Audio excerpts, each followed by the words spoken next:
discussion. The topic today is on open data and science transparency. I must have been interrupted typing my Cryolist post that came across as transparency. But thank you all for coming. We've got three perspectives that will be presented to us today from Anthony Arndt at University of Washington, who's been working with the NASA High Mountain Asia project. Got Laura Koenig from NSIDC, who just released the SumUp data set last week. Is that right, Laura?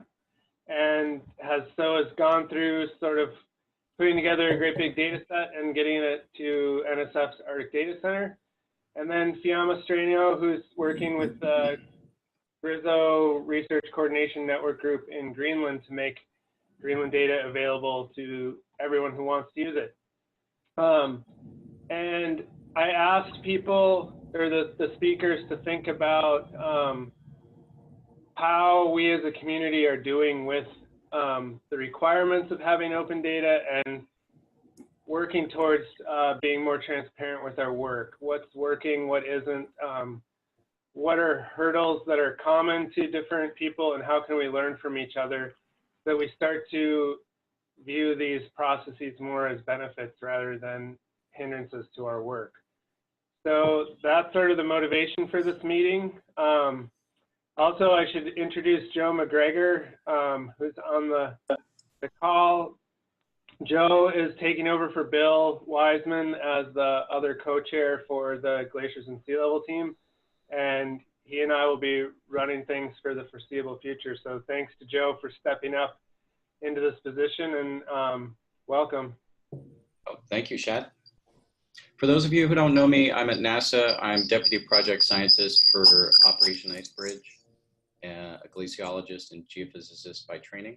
And I've been involved with, I've given a presentation on IRPIC once before, but looking forward to being more involved. Does anybody have any questions or comments before we get into the little talks? Okay, who wants to go first?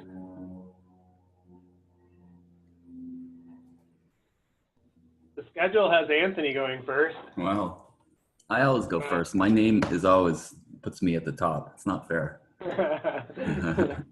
No, I'm happy. Totally fine. Whatever works. How long? Okay. Are we shooting for around 5 minutes or so per each of these three talks? Yeah, 5 to 10, I think, would be great. Okay. Sounds good. Is my screen being shared? Yeah. Okay.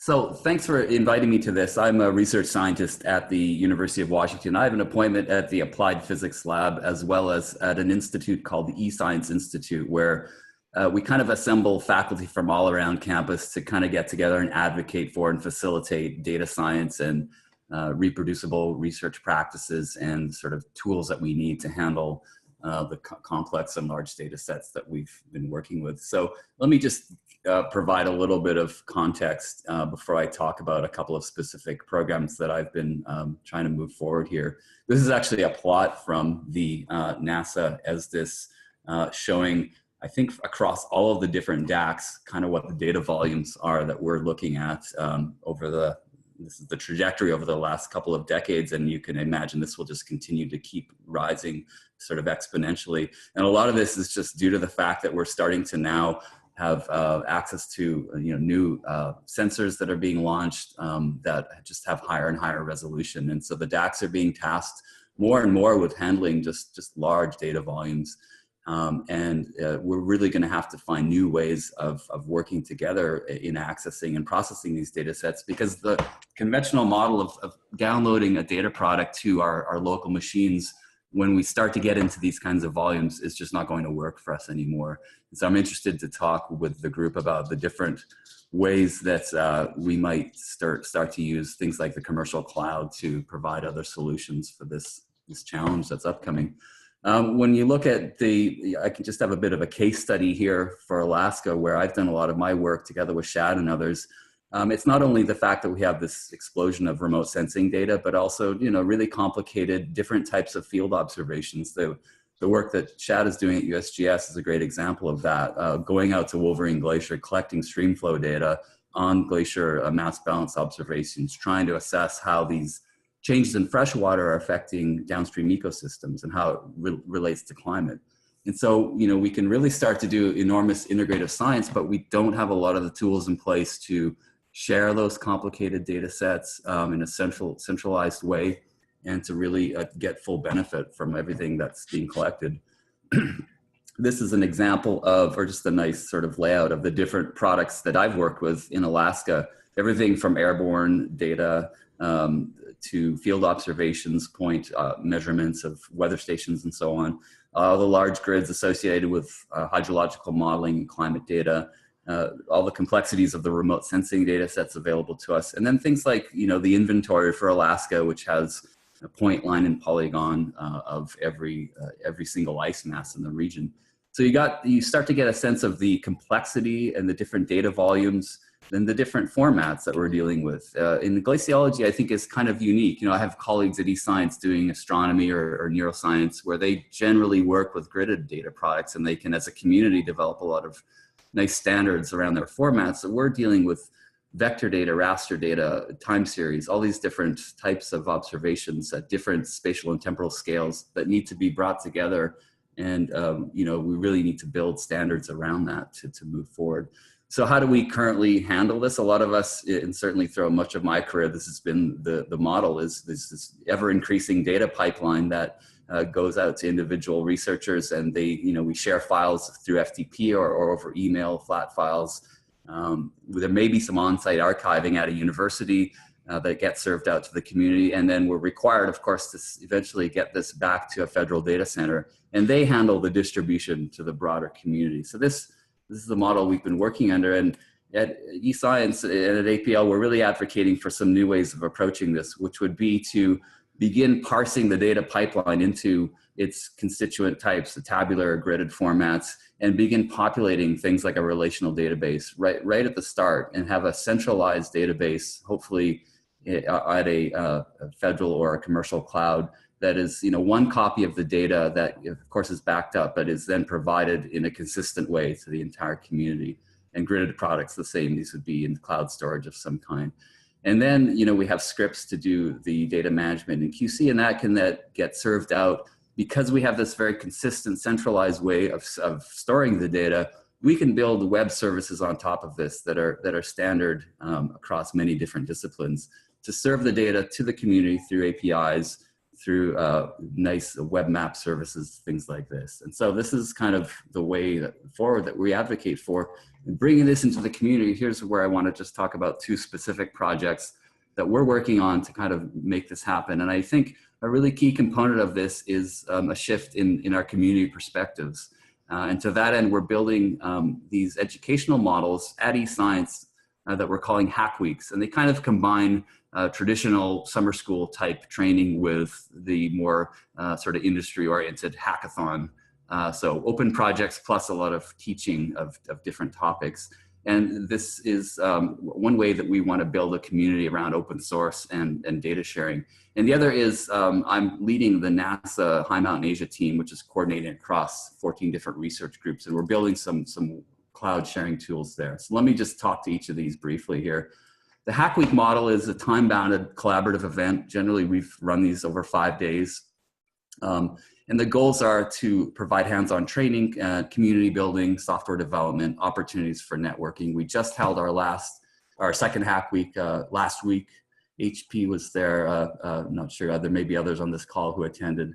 45 participants. We had industry, academia, government folks joining us. Incidentally, we're actually collecting metrics on how we do in these Hack Weeks in comparison to the other events that we're holding, to we can really get a sense of how the community is shifting as they start to use GitHub and other data sharing tools and bringing that into their research. I'm going to skip through this quickly.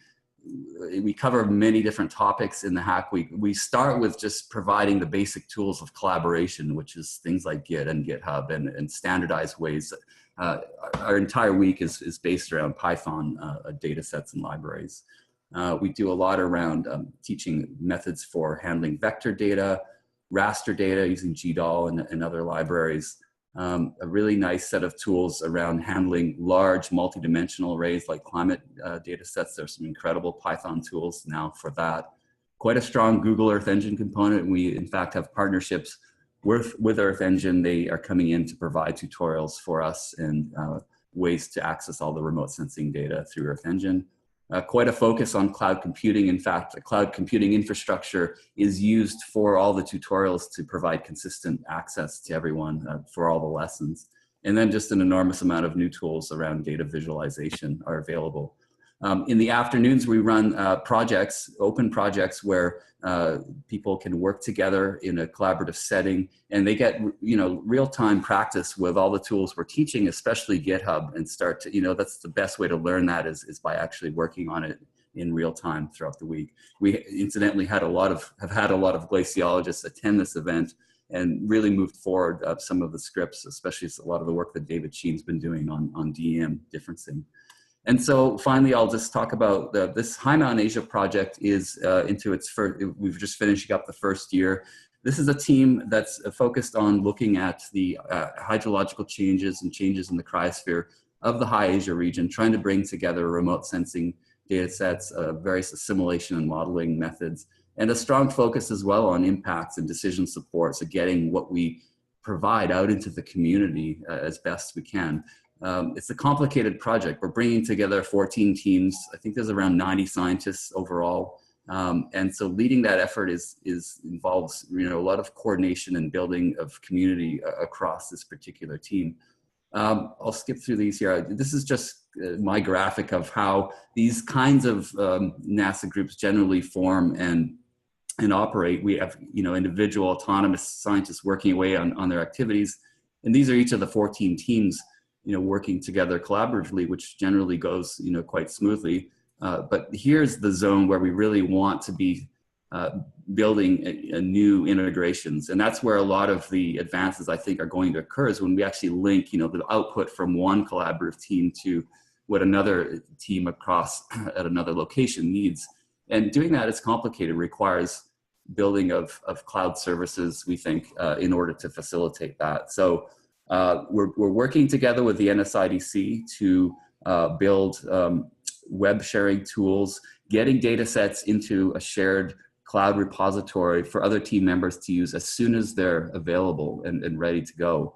This is not stuff that's being pushed out to the public yet. It's just that others on this team can start using it and use it for their model calibrations or whatever product they're trying to produce. Once it's ready to go out to the world, we then have another set of web services that are built to sort of share that more broadly. We're trying to really bring things like Git and GitHub into this domain so that people can share scripts and we're not reinventing the wheel every time we try to do something new. So I think I'll leave it there. Those are the two kind of key areas I wanted to describe here, and I will hand it over to the next speaker. Great, thanks, Anthony. Pretty neat stuff. Who wants to go next? I can. Okay, thanks, Laura. Great. So let me, all right, it looks like you're actually not seeing. Give me just 1 second on this to,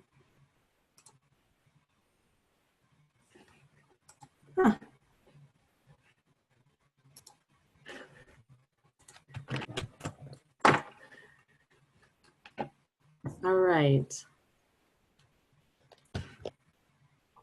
So that's showing now, I think. Oh, yeah. So I'm glad that Anthony actually kicked this off because what I'm going to show, where he is definitely thinking much longer term, the SumUp data set is probably a stopgap measure. And I want to talk about some of the lessons we've learned from this. And SumUp is really a compiled data set of field measurements. And I want to acknowledge Lynn Montgomery, the graduate student, who's really helped push this forward. The motivation and background on Summit was from the Surface Mass Balance and Snow Depth on Sea Ice Working Group, but I think this could happen anywhere. And it was basically modelers and people developing algorithms, remote sensors, saying, I have this great model or algorithm, and people like myself saying, but you ignored these measurements that I took. And then they said, oh, great, those would be great. Can you send them over? And then we're left scratching our head saying, oh, our data from field work is a little messy, to say the least. So I'll say that our data is well distributed, and that's not, I don't mean that as well distributed in space all the time. If we want to look at our field data specifically, some of it sits at NSIDC, some of it sits at Arctic Data Center, at Pangea. You know, we had to go to all these different data portals to find where the actual data is sitting.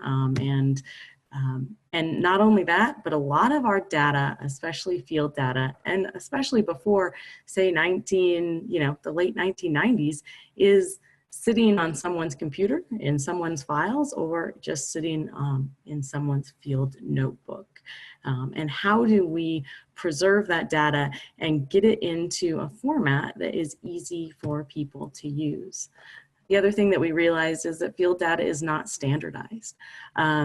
These are, different ways of taking measurements in field notebooks, how some of our data is still cataloged, sometimes it's in Excel files. And we needed to have someone with the expertise to kind of go and get this data. We can't just send this type of data over to a modeler and expect them to be able to use it. Although it's not standardized, and this data set was specifically looking at measurements for surface mass balance over the ice sheets, but it's applicable, across any field that is taking field measurements. Some measurements are just taken in different ways. And so, for instance, someone might be talking about accumulation in surface height, and then have a measurement of density, and someone needs to actually combine those in some sort of way. So here the image is actually of the bamboo forest at Summit, Greenland, which is a great data set, but the density measurements and the snow height measurements are separated, and so we didn't have sort of that accumulation measurement that modelers wanted, and we had to combine that. Okay, so we created SumUp really to be this, have just a few people in the community really thinking, working hard, and trying to make a data set that is easy to use. The data set has 3 sub-data sets that are based on specific measurements. What we have right now is density, accumulation, and snow depth on sea ice. We, as a community, defined a spatial and temporal extent, the Arctic and Antarctic, and the time frame from the 1950s to present.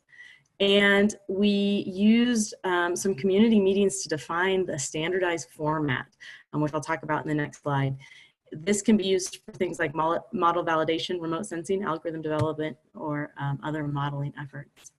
One of the biggest challenges with this, which is something that I didn't necessarily expect when we took it on, was that the community has to define what to include in these data sets. So things like latitude, longitude, date taken were relatively simple, but there were other things. This is specifically for density measurements, and it was important to have the error and the method included. A lot of times when we are taking measurements in the field, we are not including those error measurements that modelers really want to understand. And then sometimes the method, what type of density cutter you were using, that contributes to the error. So even if an error measurement wasn't taken in the field, it was important to preserve that method so a modeler or someone could provide that, provide some sort of error measurement after the fact. Here's just a quick show to show you what the sum up data set looks like, where all of our measurements are of accumulation density and snow depth on sea ice. This includes many different field campaigns that we actively solicited for data, as well as got data out of the data centers that I showed you at the beginning. So again, what we learned from this and sort of points for discussion is that, one, it took scientific expertise to create this compiled data set. We had to understand the data and figure out how to put it together. And some of the data needed to be converted. So the example I gave was snow height and density to accumulation. There's also in some of the ice core measurements, they may give the isotopic signal and the density, but they don't give the depth age scale. So there's some scientific skill that needs to be used to create these compiled data sets. We also found that calling and emailing the PI was often required and necessary to fully understand the data so that we could get it into this type of data set. Data can be hard to find. We can't expect, for instance, modelers or remote sensors to be doing this all on their own. And until we have some of the computer skills that Anthony talked about, we might just have to do this ourselves as a stopgap measure. And it also helps to be in the club, as I say. When we are at meetings, we can actively solicit and know when measurements are being taken so that we can track those down. What I've found is that other communities want compiled data sets, just like SumUp. So the snow community, the glacier community have also been asking about how they can start to get data sets like this. It also helps to advertise to get that data, especially that data, like I said, that's 1970s, 80s, and 90s, that's likely sitting on someone's computer before it was going into the data centers on a regular basis. It would be helpful to have field collections and templates and methods that would be helpful. A lot of times we collect things very differently in the field. And if we can start to standardize those, it would help when we go to compiled data sets. These data sets are used. So though we had previous versions of SumUp kind of posted at old NASA websites, since SumUp has been posted, there's been over 300 views, 50 downloads, and we already have 4 papers on it to date, and it really hasn't been out all that long in its current form. And if you want to find out more specifically about SumUp, it is at the Arctic Data Center, and that's all I have. Thank you, Laura. Yama, that leaves you. Right. Okay, let's see. This, and how do I share my screen? Let's see, it should go back. Go here, share screen. Do you see it in the bottom toolbar? Yeah. Okay. Yes, maybe. Yeah. Yep, it's working. Right, and maybe start from the beginning. Can you see it? Yes. Perfect. So thanks for inviting me. I think some of the things I'm going to be saying effectively echo some of what Anthony and Laura said. So this is some of the efforts that I've been involved in over the years. It's a bit of a random collection. I think the idea here is just to offer a few insights. I don't really have any solutions, but a lot of this is also part of efforts of this NSF-funded EarthCube research coordination network project, which GRISO, which is a lot of things at different times, but this Greenland Ice Sheet Ocean sort of grassroots group has been involved in. And this RCN actually has PIs, myself, Dave Sutherland, Ginny Catania, Patrick Heimbeck in Texas, and Twyla Moon. Steering committee, but a lot of people who participate. And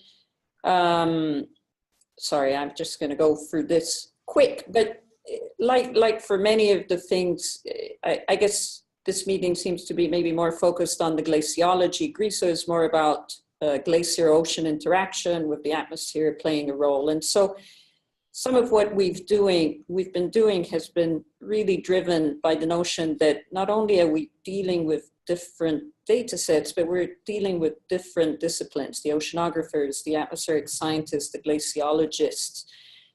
Within all these fields, there are different ways of collecting data, remote sensing, in situ, that vary widely. And so when you start tackling one of these cross-disciplinary problems, you really need to tap into these different communities. And so part of the activities have to do with building bridges across the communities. So that would be goal one. We've seen a lot of what I would call cyber infrastructure framework, like what Anthony presented. That again is a separate community. I don't know much about any of the tools. I'm a typical field person. And so again, there's another bridge that needs to be built there. And then I think one of the things that is clear to us, and I think Laura touched on it briefly, which is that most people don't need the actual data. They actually need a synthesis of the data that suits their need. And this is a really big issue in some of these cross-disciplinary projects. So just to say that we had a workshop a few years ago, and there were about 100 people. The community kind of came together. This is the Greenland Ice Ocean community. And two of the top priorities that emerged had to do with data. Some of it was compilation, synthesis, sharing, bathymetry. We'll come back to that. And then the other one was, how do we move forward in collecting new data? Because part of the issue here is we're trying to standardize data that's already been connected, make it accessible, but we also need to standardize the future collection, set common protocols, and in particular, make sure that we are covering the data needs of the communities going forward. And so one of the goals, one of the priorities we've been trying to push forward is the establishment of an observing system. And this builds on the concept of making the data available, making it usable by different groups. So I thought I'd start with a really simple example that I was involved with a few years ago. So many of us, different groups, there were about 5 nations working at the edge of Helheim Glacier in Southeast Greenland. You know, Greenland is fairly understudied, but we'd meet there in the summer on different boats, wave at each other from boat to boat, and thought it was funny that we were all in the same fjord. But out of this came eventually one of the first sort of international efforts to, it's just an example, to compile bathymetric data in a fjord. We didn't have a common funded project. In many senses, we were competing, but at some point we said, well, we're all collecting our own bathymetric data. This is ocean bathymetry, which is a necessary input to any modeling you're going to be doing of the ocean and to some extent of the glacier behavior over longer timescales. And we finally had a workshop and we got together and we said, okay, you know, bathymetric data is something that is a bit complementary to most of what we do. We collect it because we have to. We don't really usually publish papers on it, but let's join forces.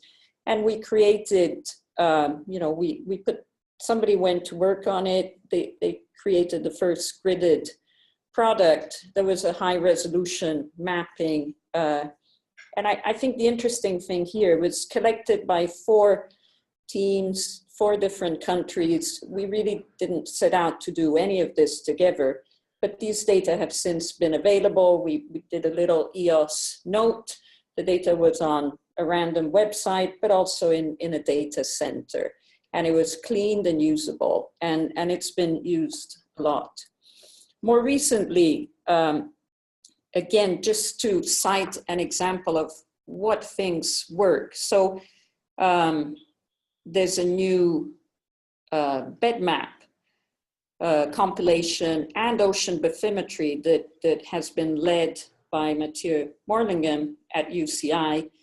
And the papers on early release, the data are available. This is great. And if you look at the map of data coverage, you see a lot of reds, blues, yellows. The truth is, for the ocean bathymetry, which is a big deal, you actually, if you zoom in, I have two examples. One is near Jakobshavn and the other one is, again, Helheim. You see there's a lot of black.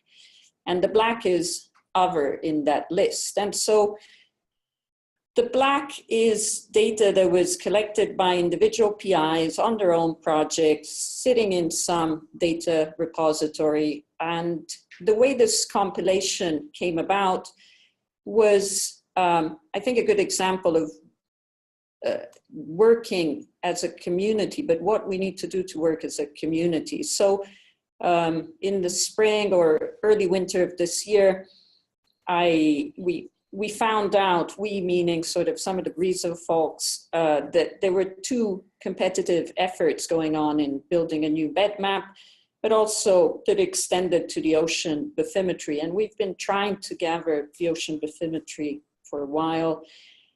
And these two efforts were being led, one by Mathieu and the other one by Chris Williams, working with Jonathan Bamber at the University of Bristol. And so we decided, well, we've been talking about ocean bathymetry for a while. If they're doing a compilation, we should help them. And then we also said, maybe they should work together. And this was all very tricky, right? Everybody wants their own led effort. And in the end, I think this worked very well. They joined forces. They had access to different data sets. And there's a single Bedmap and bathymetry that's come out of this. But what it took, especially for all those black dots in all of the fjords, was literally to call up individual PIs and say, I know you've been working in this system. Have you collected data? And they grumble saying, yeah, ocean data a bit and bathymetric data maybe a bit. Would you share it? Well, and so on. And you can see that this paper ended up with a lot of co-authors. If you zoom in, there are a lot of these tiny little black dots in these fjords. But I think overall it was a success. And so some of the lessons learned, which is, I want to stress, this is complementary to the notion of, we need a cyber infrastructure framework. We need all of that too, but we also need the communities to work together. And so communication it's really key. Calling people, setting out what the rules are. Bullet free here is appropriate recognition. We had to figure out what we were promising these PIs. You give us the data so that Mathieu and Chris Williams can use it. What are you getting out of it? We ended up saying, well, if the data had already been published in some form, it would just be a citation to the data set. If the data set had not been published, you'd be a co-author of the paper. So you have to work out all these things, and somebody in the end has to take the lead and do the work. And in this case, it was really Mathieu and Chris working together. But some things didn't work well. We know of data that never made it in. Some of it was a time constraint. The people were like, oh, my data's not really ready. I haven't done anything to it. And both Mathieu and Chris were on a time constraint. Some people are just not interested and they don't have to share the data, so they don't. Some of the data we just couldn't find. We knew of it, the PIs knew of it, but they just couldn't find it. We failed is a big word. I think we didn't do as well as we could as feeding all this ocean bathymetric data in making sure that it had been processed correctly. It had been, the submission included the appropriate metadata information, which multibeam or which sonar, which sound speed correction. These are technicalities, but they didn't really make it. And I'm not sure that it's going to be easier next time. I think the next update will probably, we don't really have a system in place to do this. And so if we don't do this, then next time it'll be the same thing. Somebody will need to make a lot of phone calls, send a lot of emails. Okay, so I just want to touch about a couple more things. Let's see. One is about, what data do we need? I think, Laura, you talked about this a little bit. In GRISO, we're starting from what the science questions are and trying to identify what data do we need to be collected or available in order to answer them. And one good framework to build on here is what some of the work that's been done in the ocean community in defining the essential variables. So there's this document that was put together after an ocean observation, big international workshop in Venice in 2009. And it's really trying to identify, moving forward, what the essential variables for ocean long-term observing are. And it's called Framework for Ocean Observing. You can find it online or look at me. The other thing we've spent a lot of time looking at is what measurements exist. And this plot is too tiny. But when we set out to say we need a Greenland Ice Ocean Observing System to address glacier-ocean interactions on longer-term timescales, once you start looking at the amount of data that already exists, you realize, well, there's already half of an observing system in place. There are weather data being collected all around Greenland by DMI and the PROMICE stations. There is ocean data being collected across the major straits around Greenland. There are all kinds of GPSs, seismic measurements, lots of time-lapse cameras. But to call it an observing system, you really need to, A, make this data available to everyone, and 2, ensure that it's been formatted, processed, collected in standardized way. And this is the biggest challenge. One of the visions that we have is to create a data portal, not so much where the data would be available, because everybody's going to keep very likely submitting the data to their own data centers. The ocean data will keep going to the National Oceanographic Data Center for USPIs. The UK has its own, Denmark has its own. It's going to be hard to push out of these domains that are required by their agencies. Links to data, knowledge that the data exist might be the best we can do here. And so for Greenland, what we're envisioning, again, Greenland is sort of a very international place, and it has the issue that everybody works in their own little fjord glacier system.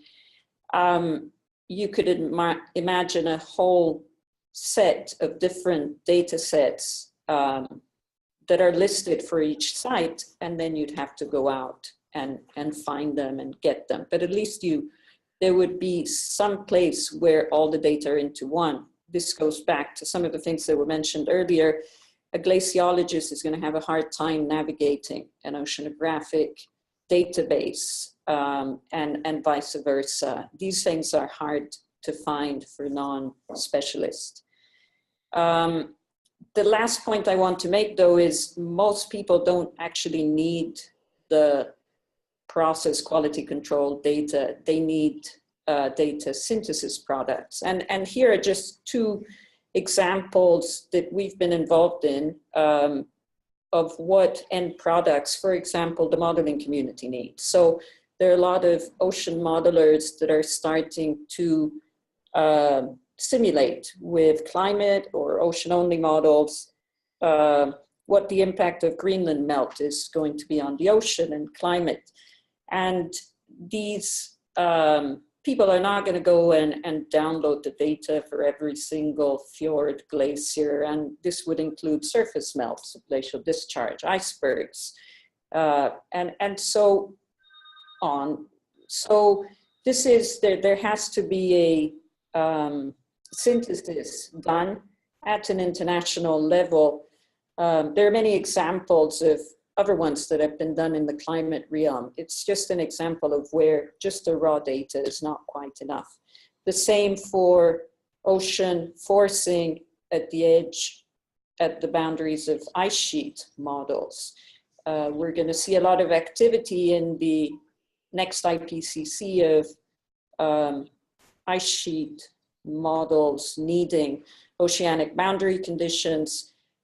We don't have a good framework to try and translate existing measurements into what the modeling community needs. And so my main point here is that it's great to be gathering the data, but we also need to identify some of the end users. In these cases, it's the modeling community to really figure out what they need and to make that available to them. And it's very different from just saying, well, all the data are there. So in my small world, I get a lot of requests of data that we've collected in the fjord. It's very easy for me. I just send them the links to the ocean data centers. All my data are there. I know that that's not what the people need. Typically, it's people wanting to force models. They are not going to get the more data and actually know what to do with it. What they really need is some synthesized product. And so this dialogue is really important.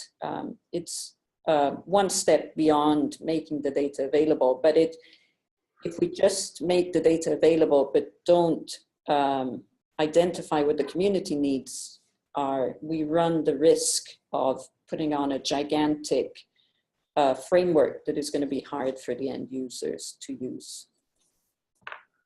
That's it. Sorry, over time. Thanks, Fiamma. So we've got 15, 20 minutes, and I want to open up the meeting to questions to try and get some conversation. There's a lot of interesting ideas and approaches from these three perspectives that have overlap. Does anybody have an immediate question for any of the speakers to perhaps start a discussion?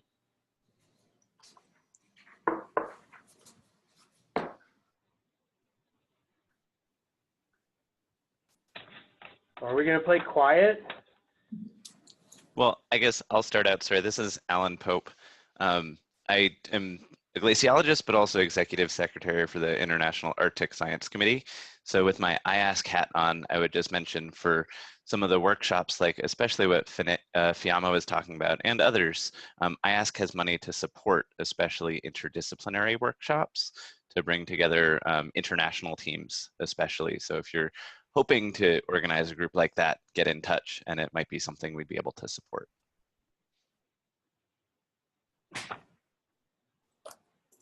So less a question, more of a comment and advertisement, but hopefully helpful.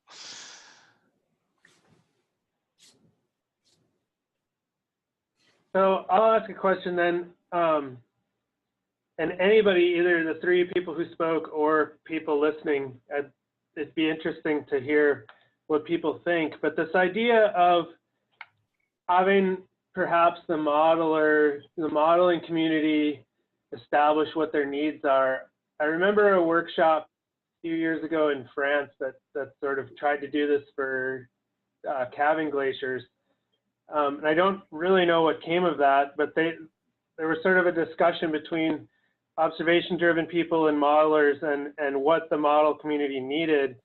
But how do we develop and disseminate these protocols for either data collection or data formatting that not only get used by the field people, but get adopted by the community and not forgotten or lost? Like, are workshops the way to do that? Or how do we get this out to our sort of widely diverse and broadly distributed community?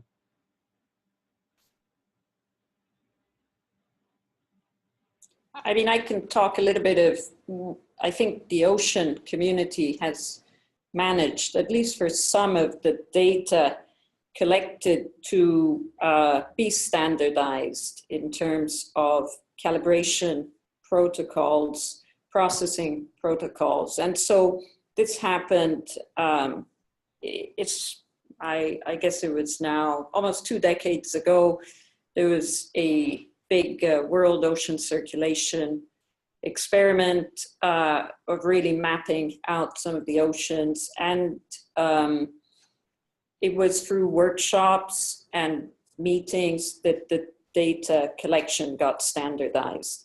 And I think every large cruise that happens now, when you see a big ship going out and so on, will tend to do it that way.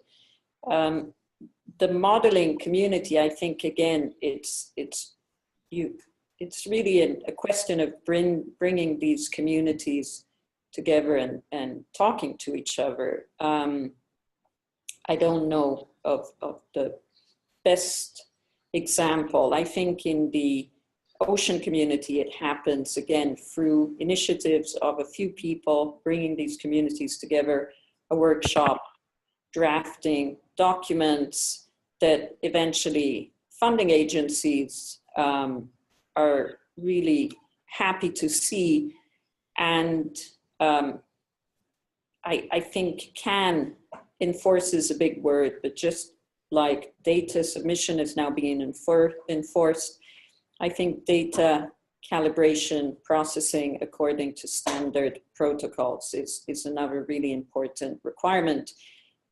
In the glacier ocean community, for example, this isn't happening because you have individual PIs just buying an ocean measuring device off the shelf, running out with a little boat, collecting all of their data, and just cutting every corner, in part because they don't know about them, in part because otherwise it's complicated, it takes time and money.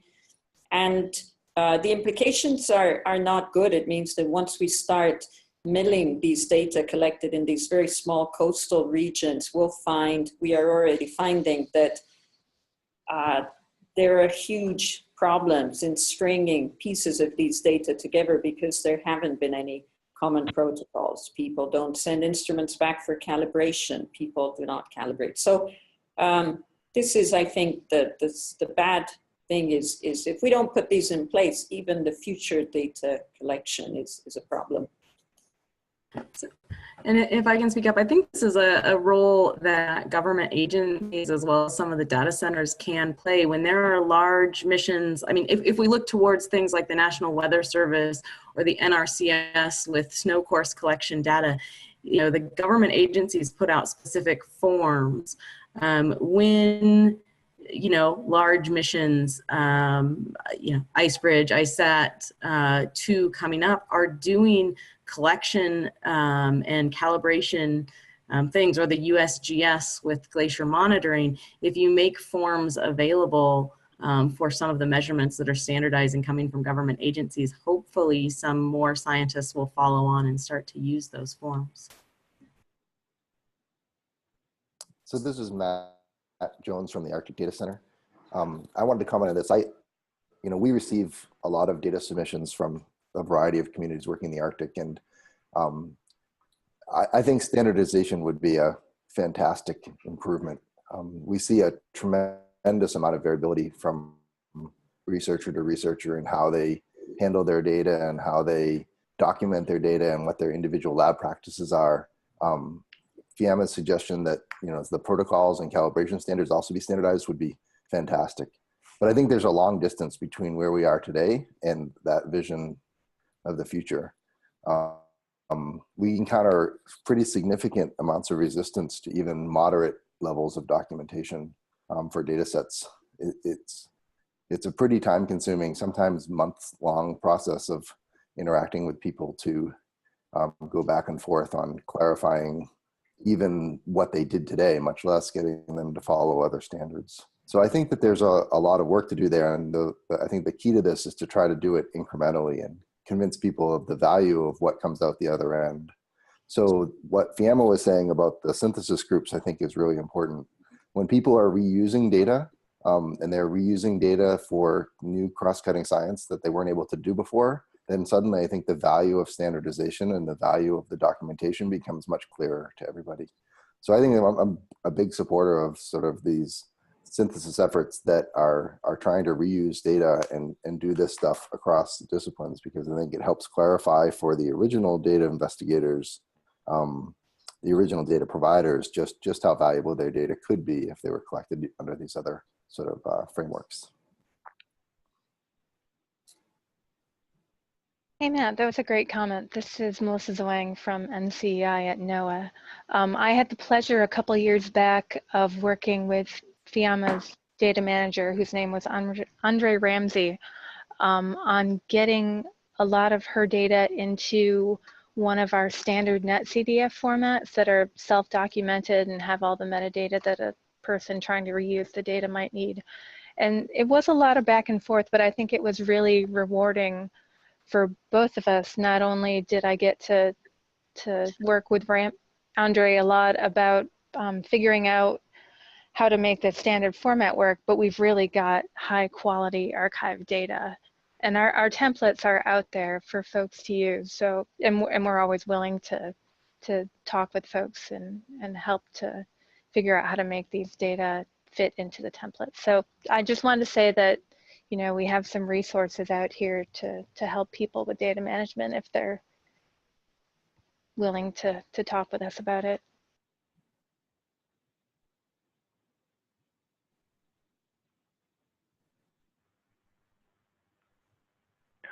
So this is, excuse me, this is Bob Hawley at Dartmouth.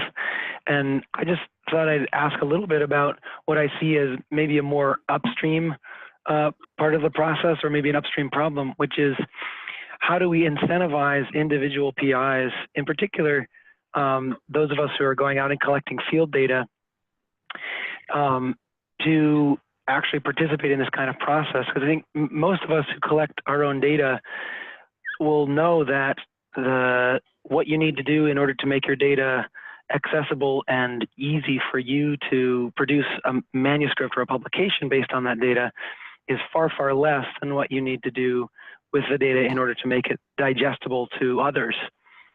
And yet, most of us are also in institutions where what's valued as our output are our publications and not so much data sets that we provide to others.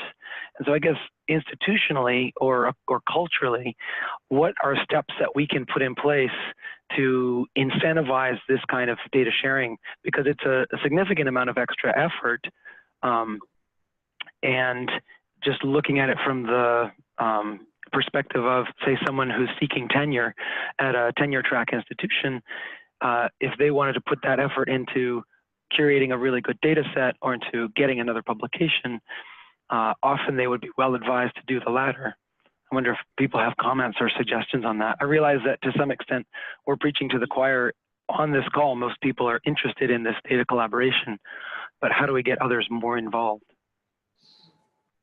So I'll just mention one small thing that we started doing, which is I think a lot of data repositories are now publishing data sets with DOIs so that the data sets themselves become citable. And if we could increase that culture of basically citation of data sets as part of the sort of scientific norm when people publish papers, then data sets would become more valuable products for people. They certainly wouldn't have the same value as a manuscript, but nevertheless, that would probably improve compared to today when there's basically sometimes not even full acknowledgement of the use of somebody else's data. Yeah, one other comment I have is I appreciate that, Bob, and I think that there's two issues here. One is where are the rewards, and the second one is time and money. So the one thing that I think is already happening, which is doing a lot to force us to submit our data, are the journals are now requiring DOIs or similar for the data sets. And so, or many journals are, and I think this is going to do wonders. I've definitely had papers accepted where they said we cannot publish it until you tell us where the data are, and they wouldn't take my website as an answer. And so that will immediately tie the sort of rewards, the publications, to getting the data. And if we could ensure that the scientific community communicates with the publishing community, so that there's some standard, it has to be an accepted data center, which in turn hopefully will have its own data submission protocols, where at the very least the metadata are included. And I think we're halfway there. I think the other big issue here, it costs time and money. So Melissa was talking about Andre or somebody working with me. It takes a huge amount of time and personnel hours to clean up the data. Luckily, once you've done it once and you have a system in place, it's easier. But it takes really being upfront in proposals about needing the money to do this, and the time and designated people who are willing to do this. And this is a big obstacle. We're all stripping everything we can out of our proposals. If we do this, the data processing is an easy thing to cut off.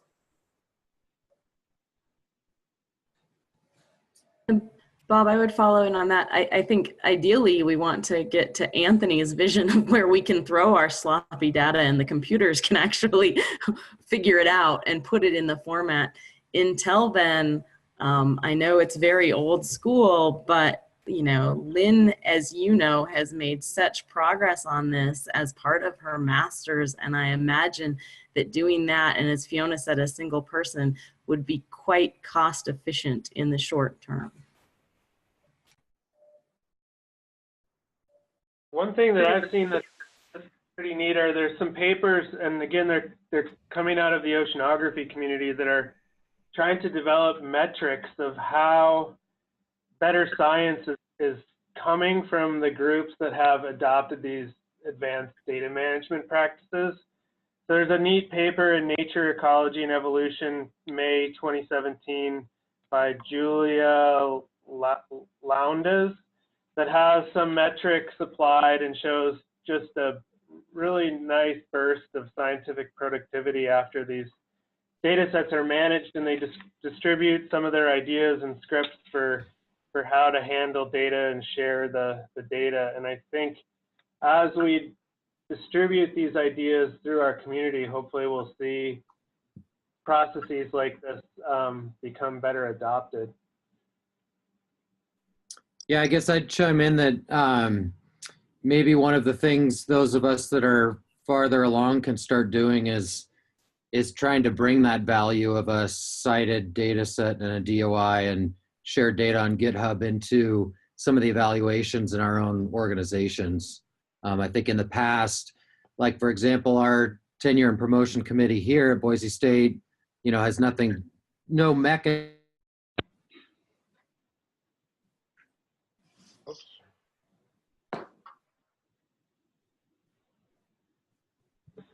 He just burned down.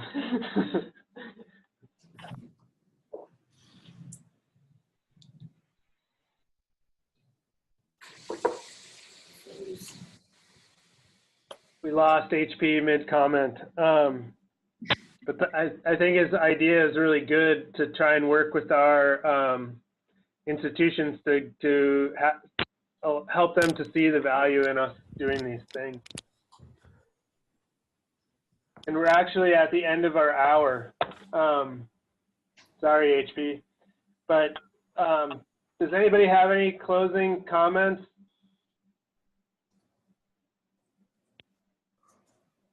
So I would like to thank everybody for joining in. Hopefully you learned something from what we heard today. I certainly did. And Joe and I will have an